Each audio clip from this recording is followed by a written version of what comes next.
தமிழ் சித்தர்கள் என்பவர்கள் தமிழகம் முழுவதிலும் வாழ்ந்த துறவிகள், தத்துவவாதிகள் மற்றும் அறிவியலாளர்கள். அவர்கள் ஆயிரக்கணக்கான ஆண்டுகளுக்கு முன்பு வாழ்ந்தவர்கள். ஆன்மீகத்தில் மட்டுமல்லாது அவர்கள் மருத்துவம், யோகா, வானியல் மற்றும் உயிரியல் போன்ற பல அறிவியல் துறைகளிலும் ஆழ்ந்த அறிவை பெற்றிருந்தார்கள். அகத்தியர், போகர், திருமூலர், கருவூரார் போன்ற சித்தர்கள் தங்களது ஞானத்தை மறைமொழியில் கூறப்பட்ட பாடல்களால் எழுதியிருக்கிறார்கள். இவை அதிகம் உவமைகள் மற்றும் அடையாள மொழிகளை பயன்படுத்தி எழுதப்பட்டிருக்கின்றன.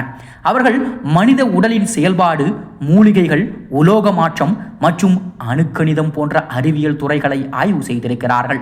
இன்று வரைக்கும் நடைமுறையில் இருக்கக்கூடிய சித்த மருத்துவம் உடல் சமநிலையை வைத்து புற்றுநோயை தவிர்ப்பதிலும் இயற்கை வழியிலான குணப்படுத்துதலிலும் மையமாக இருக்கிறது.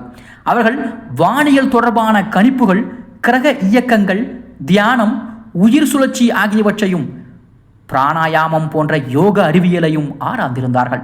அவர்களின் ஞானம் இன்றும் இந்தியா முழுவதிலும் மாற்று வழி மருத்துவத்திலும் தத்துவ சிந்தனையிலும் முக்கிய பங்கு வகிக்கிறது என்பதும் குறிப்பிடத்தக்கது.